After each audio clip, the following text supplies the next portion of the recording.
Ladies, gentlemen, and my often forgotten, but certainly not by me, Pernix chaps, welcome to the channel and welcome to another guide. This guide is going to be a kind of kickoff for the next couple of guides that are going to be coming out because I'm going to go ahead and cover all elite dungeons with all combat styles. Meaning that I'm going to be doing range, magic, and melee for all the dungeons and have a guide for each of those, and that's what's going to be coming out for the next couple of weeks. And obviously, just as always, these are just going to be my personal presets, my personal farming methods, and other things of the sort of just how I run through and spam a bunch of Elite Dungeon KC. Once I get through all of these different combinations of dungeons and combat styles, I may go back and revisit a couple dungeons with a couple of combat styles and look at a budget setup, since a lot of these are going to have best in slot gear, but that is for the future, and for now, we're just going to be taking a look at how I run through these dungeons, so without further ado, let's go ahead and get into this guide. Alrighty, so getting right into it, this is the preset that I use for ranged ED1, and I also put the perks on screen for the armor set and the relics that I use. They're the bog standard relics I always use pretty much everywhere, although I will make a quick note that supposedly an update is coming for the Luck of the Dwarves relic in the future to reduce its relic cost to 50, and if that comes out, I will somehow sneak it in there, probably with Zerk Fury or maybe something else along those lines, because for some reason at Elite Dungeons still, in almost the end of 2022, I am still deathly afraid of getting a cheese and tomato bata from one of the mobs, so I always carry some type of tier 4 luck. Now I know the chances of that happening are, I think, literally over 1 in a million or something ridiculous, but it could happen, and if I ever saw a double cheese and tomato bata, I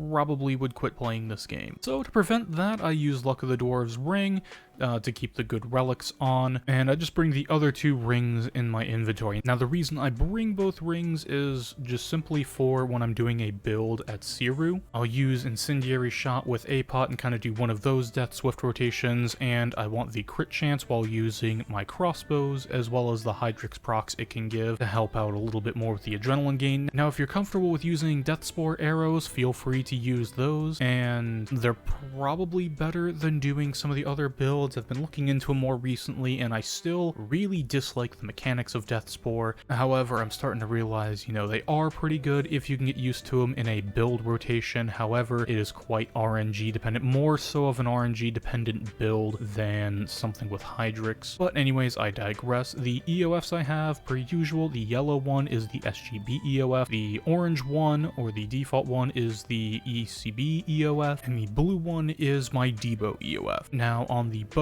it is just the standard Chromic 4 equal 2 and Precise 6 Aftershock 1 as my perks. The Offhand Blight in the inventory that is not died, that is just a roaming swap, and Mechanized Chins are very helpful here for clearing out a lot of the trash mobs you find in the dungeon. The Spiritual Prayers are there just because I use a Ripper Demon, and Dominion Mines are there for the crystals at Siru, and there's probably a couple other places you could sneak some mines into. Elysian is just there as kind of like a type of color coding thing. There isn't really a reason for Elysian, it's just I think it looks better with the preset. There's no rhyme or reason for it. You don't need Elysian here if you have a T90 shield.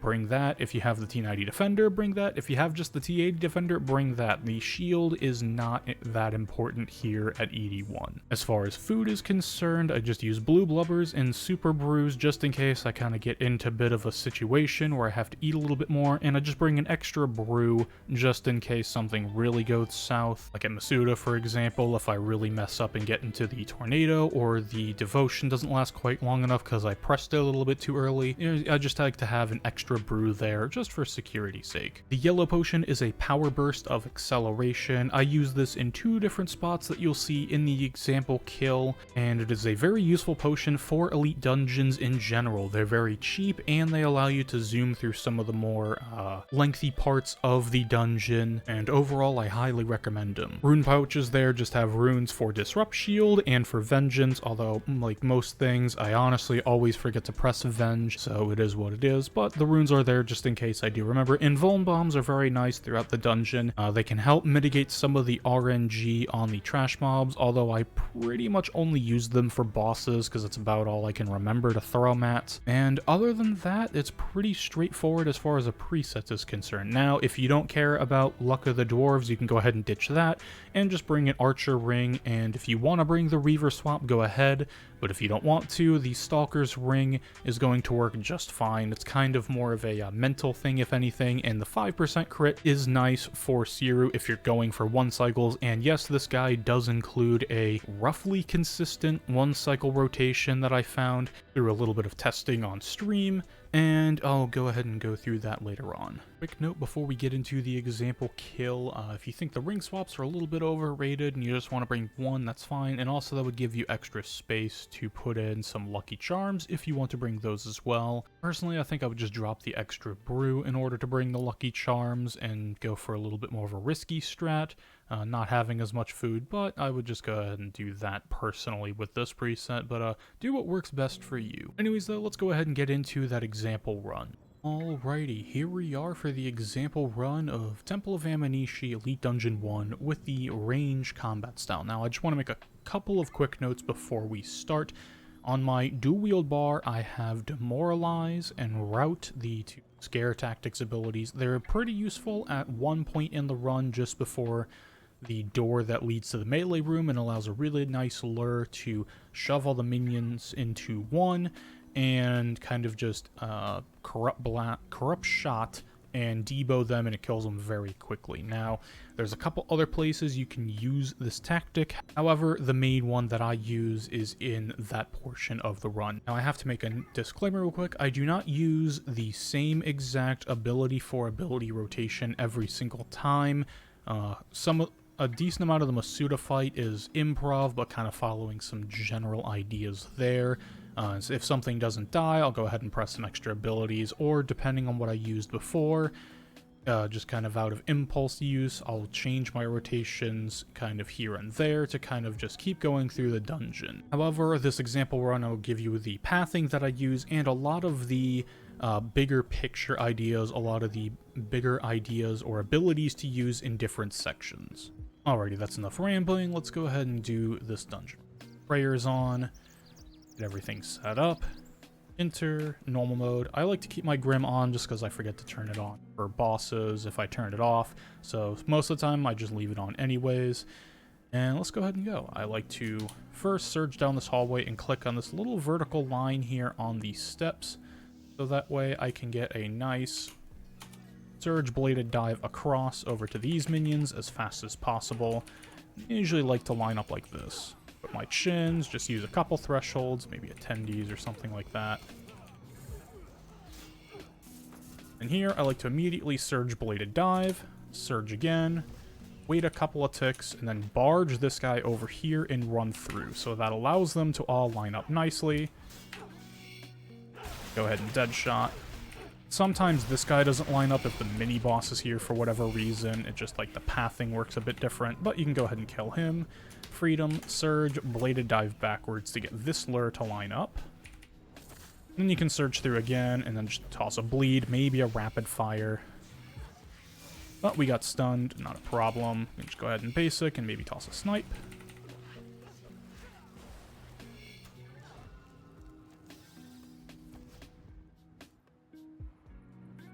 And then here, I'm just going to immediately come down and do a Gricko into a bow spec. And then as long as you go past this line here, these 3 will line up nicely for you to chin. Just tag the middle one, use a couple abilities on him. Could die pretty quickly. This one, I like to just Gricko as I'm running over to this tile over here. As you can see, this line here is, they're not aggroed, but if I stand here, they will all aggro, and then I can come back a tile, and they should go into position. For some reason, they didn't. Back one more. It's weird, I've never seen that happen before. We'll just go ahead and kill them anyway. Usually it works, that's actually the first time I've ever seen that happen, but we'll just roll with it, because that's how it goes. Kill these 3 off, and then this is the first point where I like to use a power burst of acceleration. And here, surge bladed dive again, surge bladed dive. Over here to the corner, and I started killing the ones over here on the left just because it flows nicer with Excel Pot for killing the left side.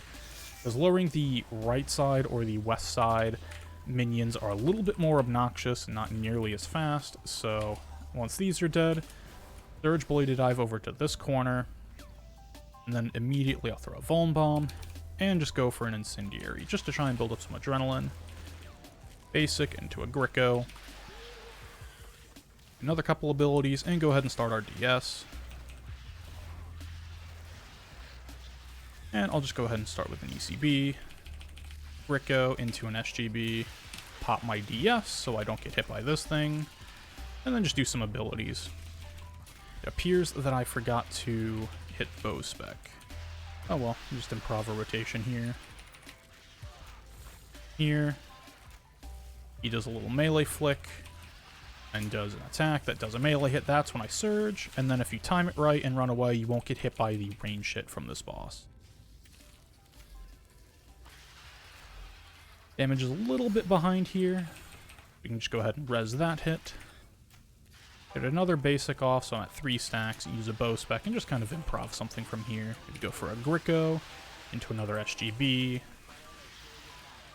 And the boss is dead. Go ahead and run through.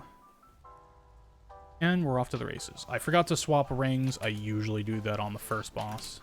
For this staircase area, just Surge Bladed Dive there, surge across, and then run up to this guy and start chinning him. You will attack the Zealot underneath, and should be just fine. Sometimes this meleeer, the Hanto, will be over here in aggro, so just have melee ready to go, and you should be fine. Now for this part, a lot of people struggle here, but I just surge all the way down, hit Devotion, target the middle one, and just do a couple of thresholds. Oh, didn't target the middle one. But killing them rather quickly, you should get your Devotion extension, so you're not having to deal with these Death Lotus rogues. Well, you know it, you're off to the races, can Surge Bladed Dive away. And then this is the second portion where I like to use a Power Burst of Acceleration to just Surge Bladed Dive, or Bladed Dive Surge, whichever it is, over to this single Zealot here. Just kill him with a couple thresholds, surge across, and now here for this Bladed Dive, I like to stand on this tile here and Bladed Dive across there.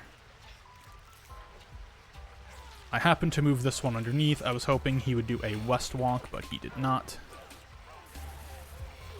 Accidentally used that ability, didn't want to. Try not to use the Scare Tactics abilities with these ones. If you want to have them on a separate bind somewhere, go ahead. But, anyways, we'll move on here. I like to Surge Bladed Dive to this tile here, and then this is where I use the Scare Tactic number 1, run over to the other diagonal, and then go ahead and debo, and usually they all die. However, I did not go over far enough, and this guy got pushed east instead of diagonally, so him off real quick and through the door. Here, I'll just go ahead and just threshold, use some rapid fire, maybe use an ability and a Bow Spec just to kill this guy. Surge, and then here I just like to chin these two down.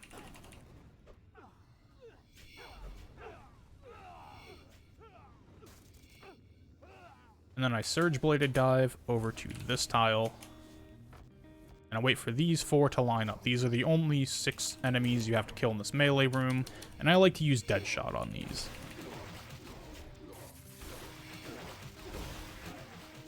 This one seems to be the most alive, so I'll use Snipe on him. They all died, and then what I like to do to avoid the rogue is same tick surge. I messed up the same tick surge Bladed Dive, but stuff happens.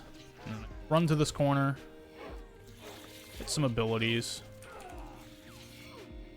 Everything's pretty much dying, so we'll go ahead and just use the bow on the last single one. Surge down to the chest, right-click bank. Load the preset. Sometimes preset loading is going to be very obnoxious there, and then what I like to do here is Surge Bladed Dive, and immediately hit Masuda for an Incendiary. We got very lucky with a Relent proc there. And so we'll just toss down a Vuln Bomb and get some kills in.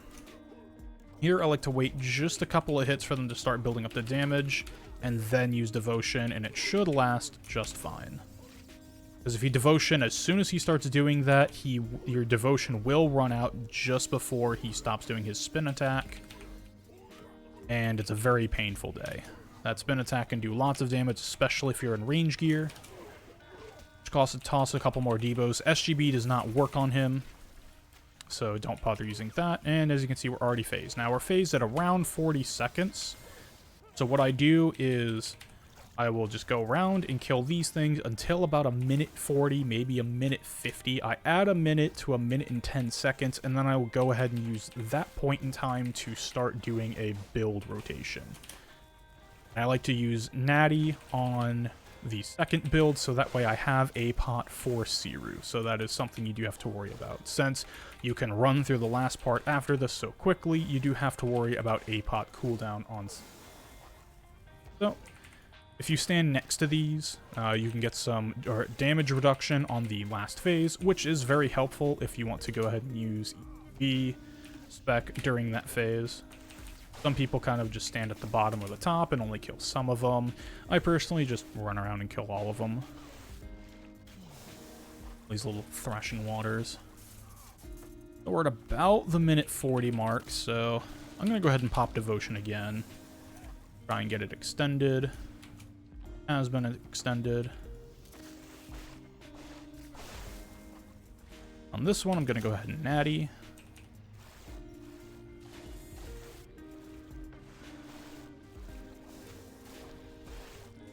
I'm going to go ahead and toss the Incendiary on Masuda, just in case one of these die. Now, that one spawned far enough away to where it's not going to matter. Then on the third attack, he'll use magic, but I'm just going to go ahead and drop my DS here.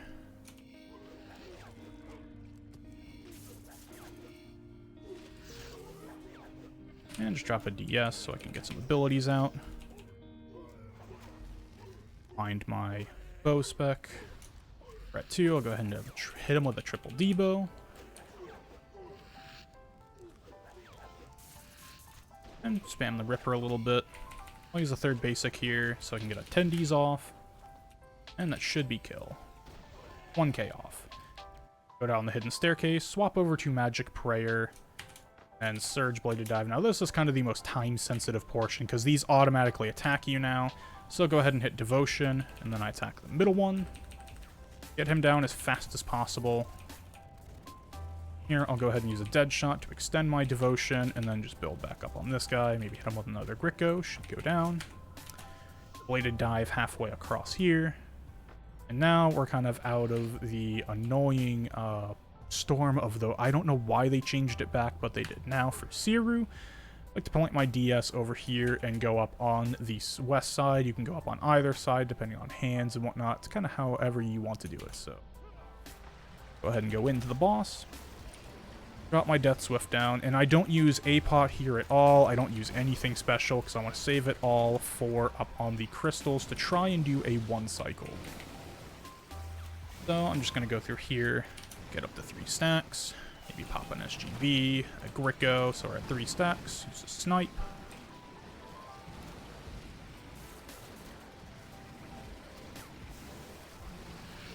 And just keep doing damage per usual. Snapshot here, maybe a rapid fire.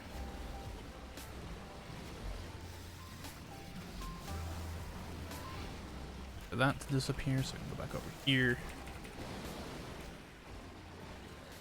And as long as you're standing south of this line in the ground decoration, you will not get hit by the giant sweeping hit. And if you want, you can go out and res that. But at 7.2, I'm just going to go ahead and head over here now. As soon as he goes below 7.2, he goes into this phase. You immediately want to jump. And so I surge with an ECB, a Mind Press into a rapid fire. And here I like to get a Dead Shot off. A couple bleeds. Maybe another Gricko, and just build up to 100. That's the goal here. Here, surge up. And out of abilities, but we'll go ahead and hit the Incend. Toss a Vuln Bomb. Getting a little unlucky with our procs.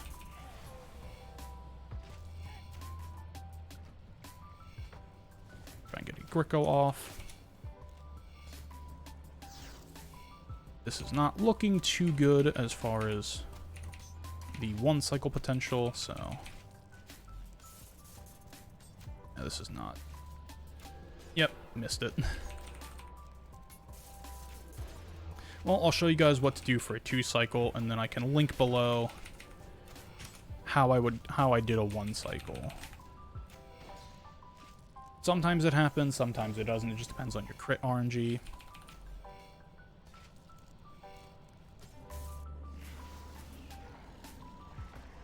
So what you do is you just freedom this guy. Put on a Corroming Swap to hit all of them, and use these real quick. Maybe after this example run, I'll show a 1 cycle. I can pull one from a stream and show how that works. So here, I'll just go ahead and do it. Incend again. Go for the Greco. Get the DS. Move out of the way of these guys.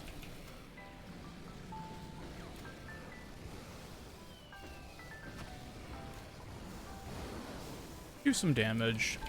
Because the main point here is just to finish off the head as fast as possible because you only have 1 crystal to deal with. Overload.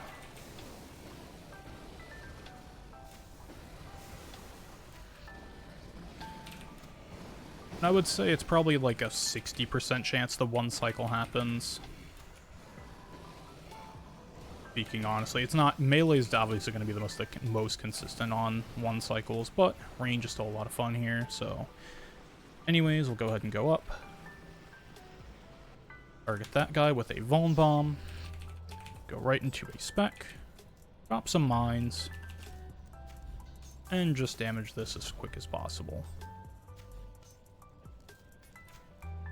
A Dead Shot just for funsies.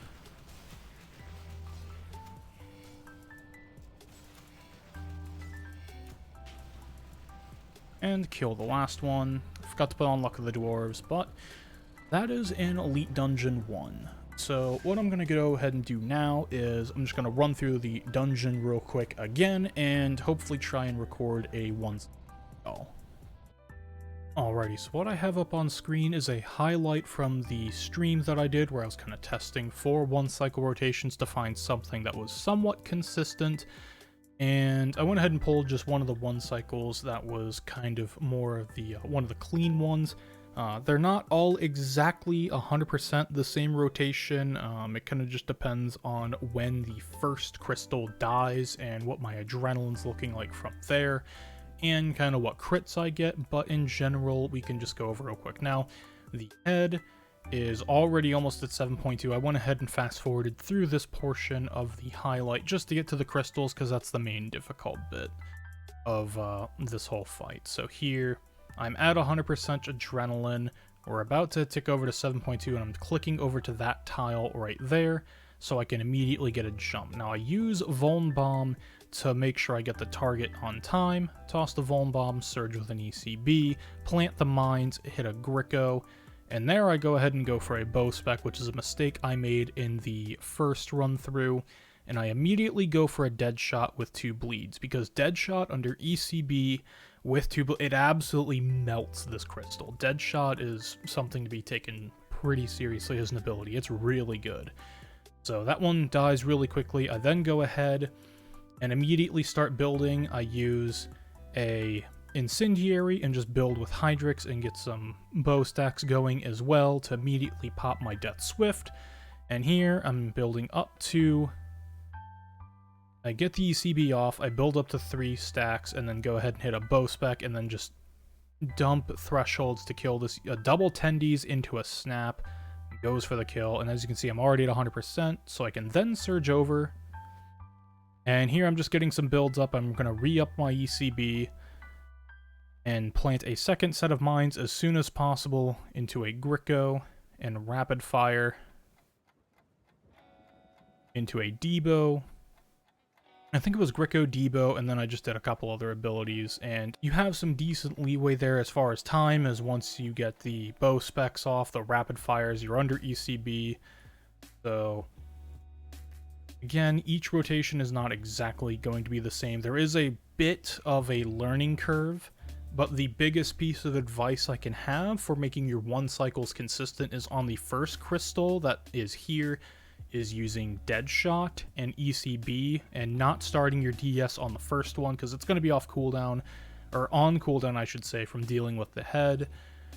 So using ECB with the bow spec and a Deadshot will get that one down, so you can use the second crystal to go ahead and build up Adrenaline, get your Incendiary buff going for extra Dren, having your DS up and ready, having ECB already built up to do extra damage, because while you're up here, you're not taking any damage anyway, so you might as well get the extra damage that ECB can offer. Now, I try and save my super big damage abilities for the third crystal, being any like Debo dumps or something like that. Triple Debo is very effective for the crystals. It can melt them very fast, and I typically will use a Debo, Rapid Fire, another Snapshot, and maybe a Gricko or two, and that should kill the third crystal. So here, we'll just go ahead and watch this rotation one more time. I planted the mines, I'm on my Rapid Fire already. I went for a triple Debo, after a Gricko, and then just went for the Snapshot to try and kill it. But I got kind of unlucky there where I didn't quite kill it, so I just used another basic or two to finish it off. Hopefully this wasn't a bit too rambly, and yes, on the live split thing, I do use live split to kind of time full dungeon runs. It's something that's very fun. I recommend anyone doing it, and yes, I did press the split early. This run was not an 11:10, it's more like an 11.6 or maybe an 11:12, somewhere around there, but this isn't world record pace, so there's nothing really to worry about there.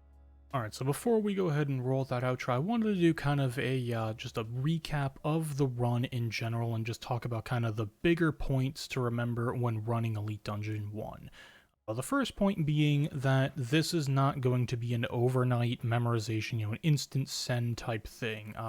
Learning Elite Dungeons and learning to go fast in Elite Dungeons definitely takes time because there's just a lot more content there to run through. There's a lot more mobs, there's a lot of movement involved, and it just takes a little bit longer than your average boss fight to memorize everything and where everything is, what exactly you have to kill and whatnot to get through the dungeon. So if you're finding this a little bit difficult to follow, just keep at it, and eventually you will get there and get to full send on these dungeon runs. So what I'll go ahead and do is just kind of run through, as I said, the bigger points of the run. So in the first room, the main point that I like to focus on is the way I lure the melee minions towards the end of the first door, the second to last barrier that you have to clear, and how I just kind of Surge Bladed dive, surge again, and then barge the guy, move through him to get them all line up for chins. And I usually just toss a frag shot,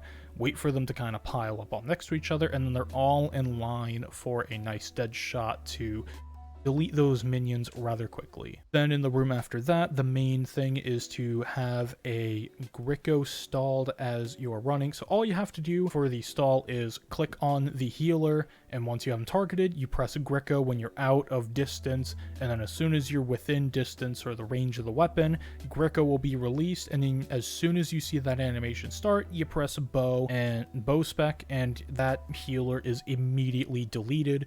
After that, you take a step back, they kind of go into a nice chin lure, and then you can kill the 3 with chins and attack the 1 with your bow, and you're off to the races. I'm not sure why in the example run the minion lure didn't work, because it has worked literally every other time I have used it. I've never had a problem with it before. However, I might go ahead and experiment a little bit in the dungeons while this video is uploading to try and see if I can replicate it and figure out what's going on for you guys. And if I do that, I'll put it in a pinned comment below to let y'all know. After that, what I like to do is for Sanctum, I just use an Incendiary shot with an A-pot. Y'all saw the pathing that I took, because when you Surge Bladed dive there, the pillars that are kind of a little bit higher in the ground decoration will actually block the R-hats from pathing to you. They'll all get stuck behind one, and you can just stand in that corner, be absolutely fine for Sanctum. And I just use an Incend A-pot into a DS rotation. If you want some more specifics on that, I do have a range DPS guide update where I cover my Bow of the Last Guardian rotation, so feel free to check those out if you want some more specifics on those. Past that, for the Death Lotus rogues, I just devotion Devotion and attack the 3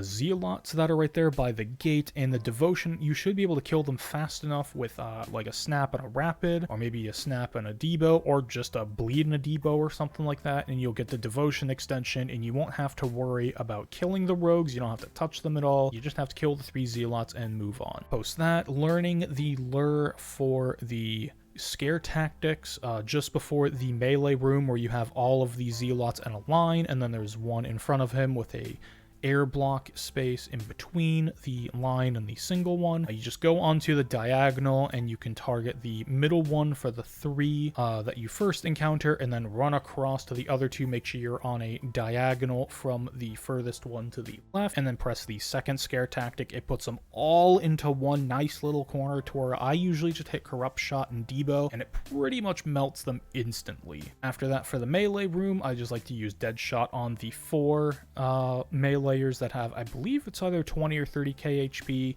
each. I just use Dead Shot there on the lure tile that was shown, and post that, just Surge Bladed Dive, so you don't have to deal with the Death Lotus rogue that is in the corner. But if you mess that up, it's not the end of the world. And for Masuda, I just bank right there as the minions are there. You do have to tick bank usually, which is pressing your preset as soon as the bank opens on that same game tick, and then I like to Surge Bladed Dive over and start with an Incendiary.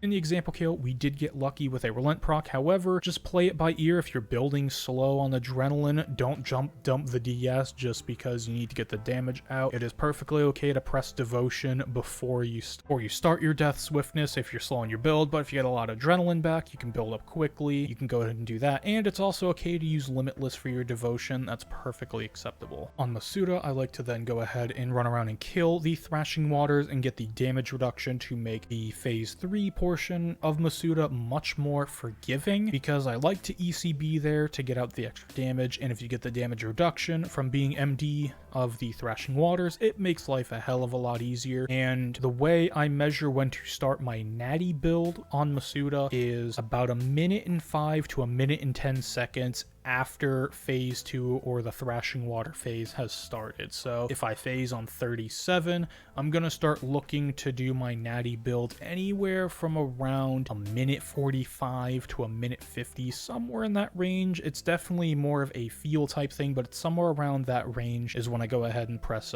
Devotion to save on some food, and then go ahead and go into a natty, Incend, and then DS, and usually it will line up.